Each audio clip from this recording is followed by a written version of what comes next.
avaliação e monitoração da gestão de risco, cada vez ficando mais importantes. Riscos internos, riscos externos. Também a aprovação de um código de ética. Cabe ao Conselho de Administração elaborar um código de ética. E também a indicação e substituição dos auditores independentes. Essas atribuições, elas se aplicam apenas às grandes empresas? Como é que funciona esse conselho com as empresas familiares? A governança corporativa não é útil apenas para as grandes empresas, onde normalmente nós vemos que ela já está instituída. Ela é extremamente útil para empresas grandes e mesmo pequenas. Isso se observa especialmente nos casos das empresas familiares. As empresas familiares, se a gente parar um pouquinho para pensar, mais de 90% das empresas brasileiras são realmente familiares. Então, cabe nos dizer como é que funcionam esses conselhos com as empresas familiares. Para isso, vamos olhar um pouquinho qual é a constituição de uma empresa familiar. E a gente observa o seguinte, que durante a transição de gerações, as relações de poder, de influência e de interesse mudam. Vocês estão vendo aí 3 esferas, onde observa-se o quê?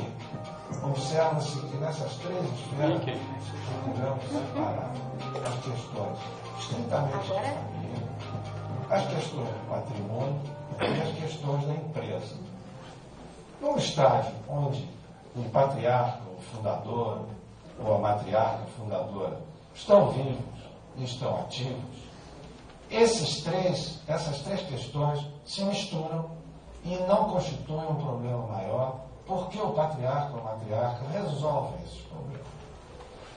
À medida em que a gente se passa para a segunda geração, e vem os filhos, e os primos, e os agregados, e as noras, e os genros, essas questões precisam ser tratadas discretamente, separadamente.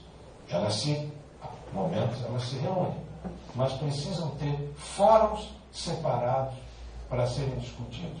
O que são os problemas ou as questões essencialmente de família?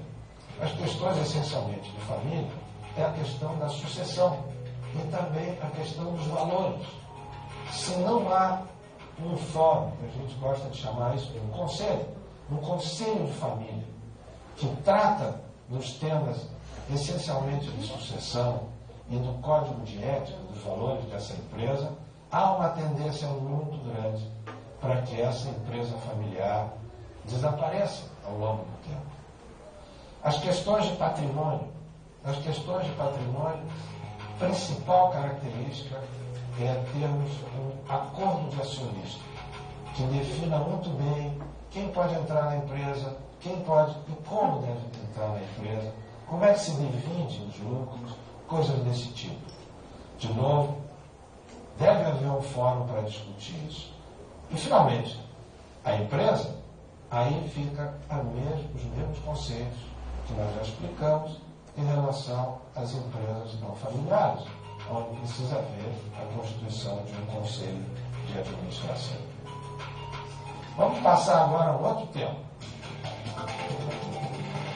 A governança corporativa e o mercado de capitais no Brasil.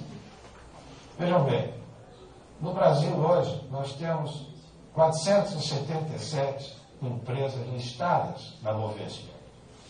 A gente chama de mercado tradicional aquelas que já estão listadas há muito tempo, e outros, assim chamados diferenciados, no número de 157, dos quais o mais relevante nesse momento é o que se chama o novo mercado da Bovespa.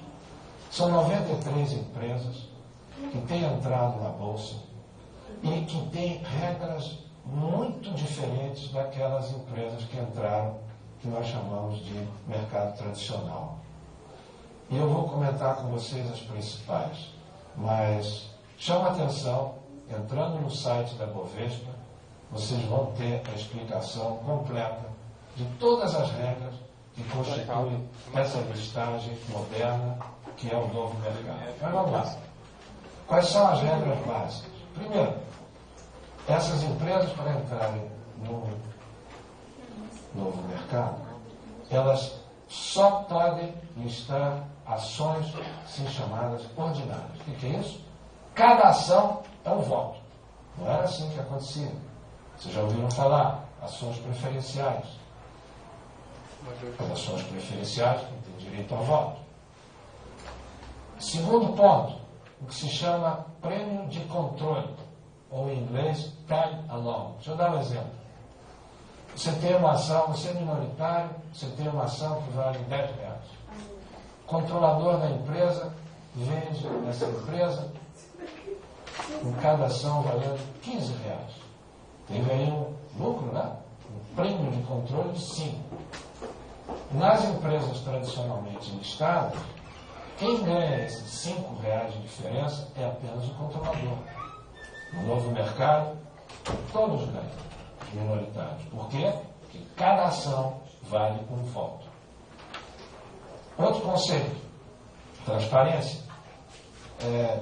Quando vocês forem olhar no site, vão ver um nível de informações altamente detalhadas que as empresas precisam colocar no mercado. Suas estratégias, suas táticas, seu conselho de administração, tudo está presente para que o mercado possa então avaliar se vale a pena investir nessa empresa ou não vale. Em termos de governança, um ponto fundamental, o conselho de administração, que é obrigatório, precisa também, obrigatoriamente, ter 20% dos seus membros como conselheiros independentes, que acabamos de explicar. Como as empresas se estruturam para adotar as boas práticas de governança corporativa nesses momentos de abertura de capital? É um processo longo, é um processo penoso, e que as empresas precisam estar muito bem preparadas. Em primeiro lugar, a gestão precisa estar profissionalizada. O que eu quero dizer com isso? Os gestores são profissionais, têm formação adequada para os cargos que ocupam, têm remuneração de acordo com o mercado. As práticas de recursos humanos precisam ser modernas, precisam ser explicitadas. Depois, as questões de controle. As empresas precisam estar com os seus mecanismos de controle muito bem azeitados. Precisam ter as suas contas auditadas por auditores independentes e que tenham reconhecimento no mercado nacional e, eu diria, também internacional. Precisa haver um software de gestão de primeira linha. Esses softwares são apelidados de ERP, que controlam os fluxos de caixa, a contabilidade, o relacionamento com os clientes. Então, essas são as premissas básicas para você ter uma gestão profissionalizada. Além da gestão, precisamos então ter os princípios da governança corporativa implementados. Implementados através de quem? Sim, do Conselho de Administração. Esse Conselho de Administração com conselheiros independentes. Feito isso, é preciso haver um plano estratégico muito claro para a utilização dessa injeção de capital que chegará com a abertura. E eu lhes digo, uma das maiores razões de fracasso das empresas que entram na Bolsa, isso inclusive, especialmente agora, aqui no Brasil, são aquelas empresas que, além de não terem se preparado na gestão, não têm um plano claro de utilização desse capital. Pois bem, uma vez tendo esse plano estratégico definido, aí é o momento de contratar um banco de investimentos.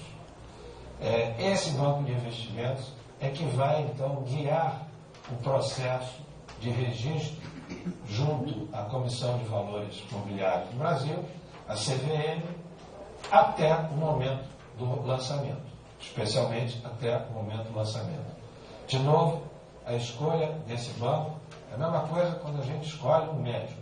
Precisa ser de confiança, precisa ser muito reconhecido pelo mercado e ter um recorde, vamos dizer assim, né, de sucesso na introdução de empresas no mercado de capital.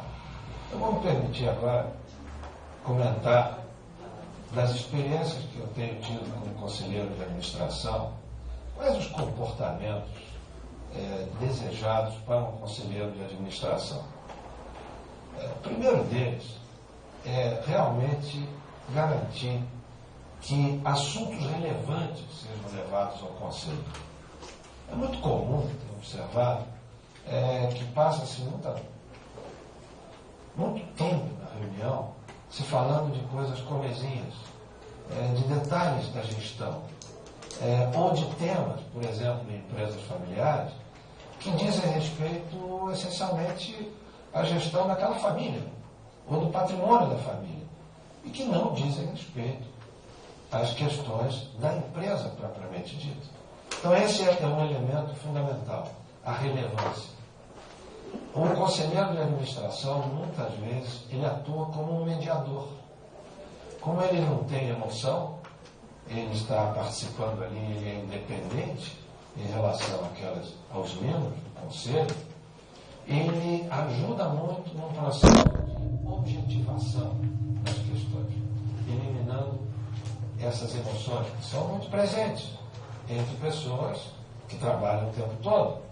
Quando então são membros da mesma família, vocês imaginam e podem estar certos que essas emoções passam a ser muito grandes.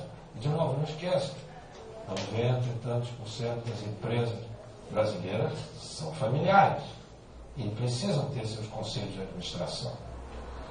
A outra questão que o conselheiro precisa se controlar, e muito, é não tentar fazer o trabalho dos gestores. Como esse conselheiro independente muitas vezes já foi presidente de empresa, executivo sênior e tudo mais, ele tem uma tendência de querer ir lá resolver o problema. Ele observa e ele quer ir lá resolver. Isso não pode. Não é o trabalho do conselho. Um amigo meu, ele sumariza isso de uma maneira jocosa, mas muito interessante, eu acho. O conselheiro tem que ter o nariz dentro e os dedos fora. O que as empresas precisam, então, para trabalhar com governança corporativa?